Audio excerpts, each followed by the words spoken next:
Assalamualaikum warahmatullahi wabarakatuh.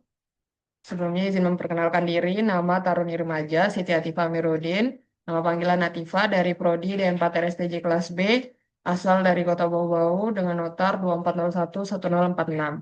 Pada kesempatan kali ini saya akan mempresentasikan hasil review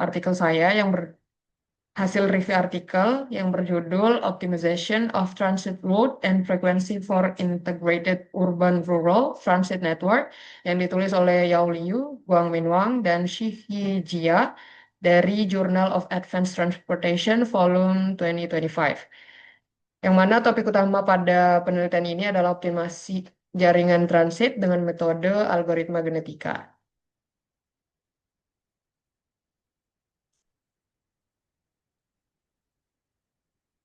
Dalam penelitian kali ini ada 6 pembahasan, ada 6 outline presentasi. Yang pertama ada permasalahan utama yang mana isinya adalah identifikasi gap dan tantangan sistem transit. Yang kedua ada tujuan dan manfaat dari penelitian ini. Yang ketiga ada tahapan riset yang dilakukan pada penelitian ini. Yang keempat ada kebutuhan riset. Yang kelima ada temuan dan keterbaharuan dari penelitian ini. Dan yang keenam ada komentar dan pendapat pribadi nantinya dari saya sendiri.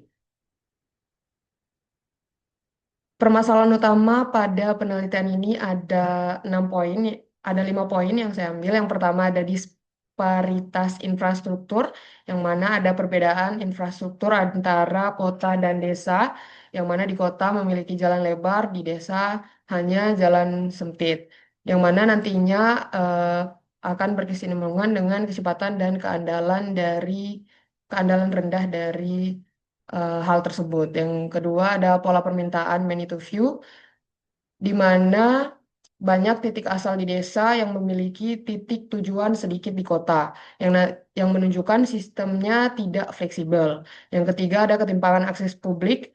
Pengguna transit desa itu sama dengan keluarga yang tidak memiliki kendaraan, keluarga dengan penghasilan rendah, dan di desa pilihannya terbatas untuk akses publik, yang mana ini menunjukkan ketimpangan antara desa dan kota.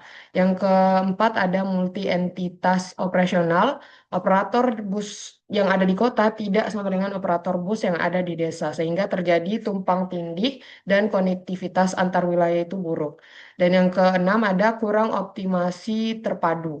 Studi-studi sebelumnya hanya satu rute atau rute radial, belum ada optimasi rute dan frekuensi jaringan penuh. Tujuan penelitian ini ada yang pertama merancang model bioobjektif optimasi rute plus frekuensi transit perkotaan pedesaan secara simultan. Yang kedua ada meminimalkan waktu perjalanan penumpang, dalam hal ini F1, dan biaya operasional operator, dalam hal ini F2. Yang ketiga ada mengembangkan model subregional sebagai pembanding kinerja. Yang keempat ada membangun genetik algoritma khusus untuk TNDFSP. TNDFSP ini adalah Transit Network dan frekuensi sistem problem perkotaan pedesaan. Selanjutnya ada membuktikan efektivitas model melalui eksperimen numerik jaringan Mandel. Dalam manfaat penelitiannya ada 3, yang secara teoritis, secara praktis, dan secara sosial. Secara teoritis memperkaya literatur tentang TNDFSP untuk konteks perkotaan pedesaan dengan pendekatan bioobjektif terpadu.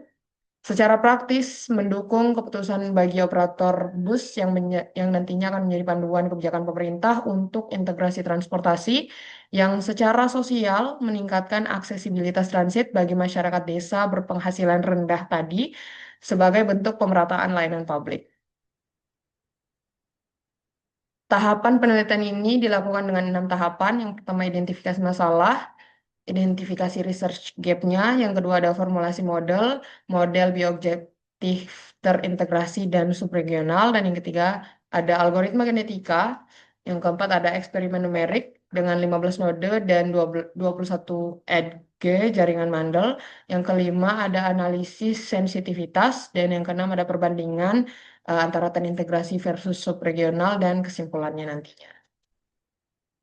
Research gap pada penelitian kali ini yaitu yang pertama, TNDFSP tadi dilakukan sebagian besar hanya dikaji di area perkotaan saja, belum secara menyeluruh belum secara struktur many to few perkotaan pedesaan secara menyeluruh.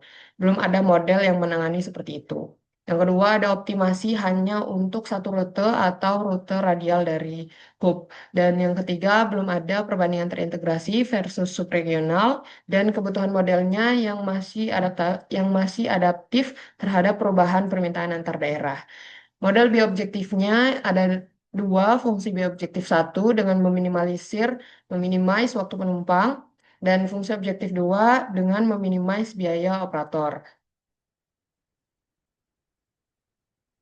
Di sini ada 6 tahapan juga untuk solusi atau algoritma genetika khusus kerangka solusi yang dilakukan penelitian ini, yaitu yang pertama ada tahap inisialisasi populasi menggunakan greedy algoritma untuk rute frekuensi minimum 2 dan frekuensi maksimum 40 kendaraan per jam.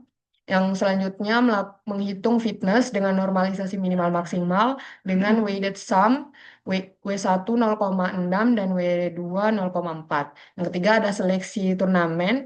Jadi nantinya individu terbaik langsung diwariskan ke generasi berikutnya. Yang keempat ada crossover uniform, yang mana dilakukan penukaran rute plus frekuensi pada indeks yang sama dengan probabilitas rendah.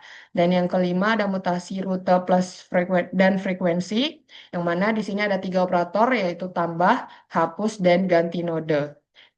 Yang terakhir ada perbaikan individu untuk memastikan konektivitasnya tidak ada loop dan semua node terlayani dengan baik. Di sini ada gambaran dari eksperimen numerik yang dilakukan, yaitu perbandingan operasi terintegrasi versus subregional W1 0,6 dan W2 0,4. Dapat dilihat di sini operasi terintegrasi pada permintaan antar daerah tinggi, terintegrasi itu lebih unggul di semua metrik, dan namun pada permintaan rendah, subregional lebih efisien dalam pengelolaan armada. Di sini disebutkan keterbaruan atau novelty yang ditemukan dari penelitian ini, yaitu yang pertama model bioobjektif yang pertama di sini yang simultan optimalkan rute plus frekuensi jaringan penuh perkotaan pedesaan. Yang kedua ada model subregional sebagai baseline atau dasar pembanding yang eksplisit. Yang ketiga ada analisis sensitivitas komprehensif dengan variasi permintaan kurang lebih 30% plus konfigurasi bobot W. Dan yang keempat ada operator mutasi rute 3 arah, yaitu yang 3 operator tadi, tambah hapus dan ganti node khusus untuk TNDFSP. Dan menurut saya kekuatan dari penelitian ini yaitu terlihat dari jaringan mandel yang terstandarisasi dengan baik dan optimasi rute dan frekuensi simultan yang sangat inovatif.